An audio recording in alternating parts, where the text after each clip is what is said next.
Welcome to the Legal Briefs Network. Today we're coming to you from a studio in the beautiful Chorus Entertainment Building in downtown Toronto. I'm Lauren Honigman. Joe Newberger.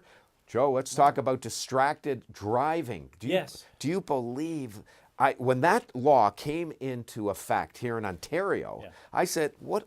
We don't need a law. We got careless driving. Now, police are saying it's so bad and it's causing such carnage on the street.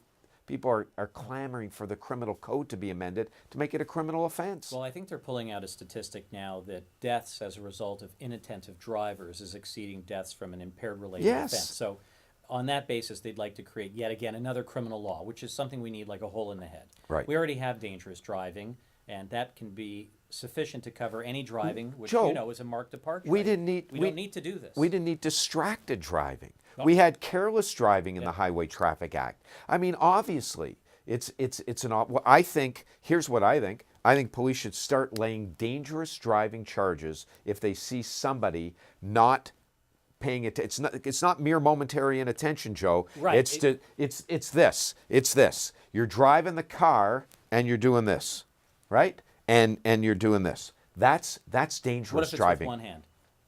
What is that? So one what? hand on the wheel. No, we have to be careful, though, that we don't go too far. We have to be careful that we're not going too far with somebody who has a cell phone in their hand, and they're driving, and so boom, you get charged with dangerous driving. We have to be careful about how we criminalize everything. How about you're okay?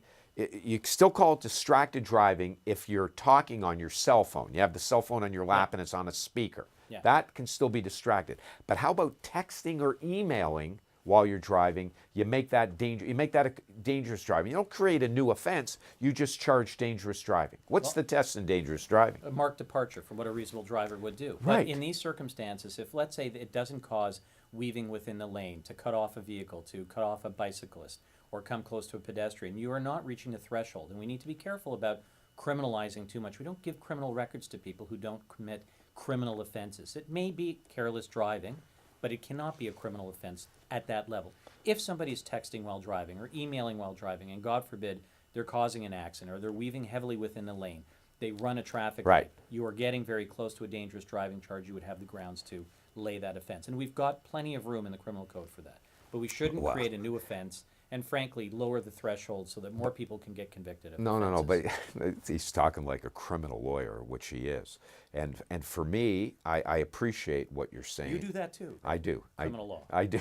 I do. No, and you do it well. But I seem to be able to think a little more out of the box than you are right now, only because you're trying to say that we don't want to start charging people. If the statistic is to be believed, okay, and I have no reason, and you have no reason to believe that the police are putting out a false statistic. No, I right? don't. That more people now are getting injured or killed due to distracted driving than impaired driving. Impaired driving is a criminal offense. There seems to be a stream of logic here that would dictate distracted driving should have some criminality attached to it. Should it not? Sure, but that's like, well, first of all, if a death is caused by an inattentive driver, they can be charged with a number of offenses, including dangerous driving causing death. So let's do it. So that in of itself, I would assume that those charges will be laid, and that should have a salutary effect itself, right? Right. But the difficulty is if we take something far less than that and then charge with a dangerous driving, what we are doing is now criminalizing conduct which really isn't criminal.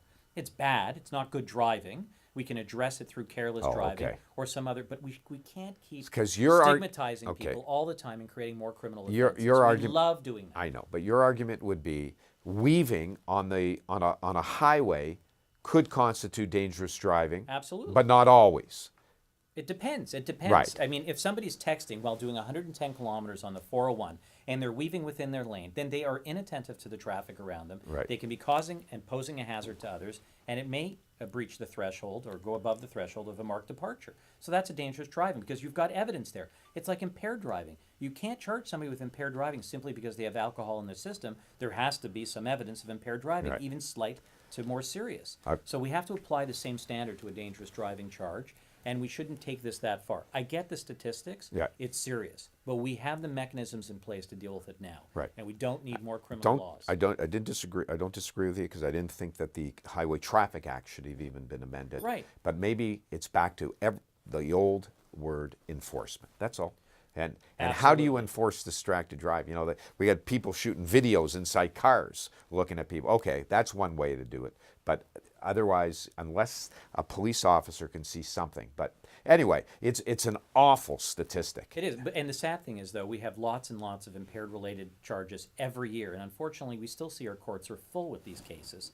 People don't seem to be getting the message. Again, we need to keep educating drivers that you got to be careful. You can't be driving with alcohol in your system, and don't text and email while you're driving. Okay, I got to take this. Okay, so we just- got to go. Talk to you again soon. Good show. Lauren Honickman, Joe Newberger, thanks for joining us on the Legal Briefs Network. We'll see you next time.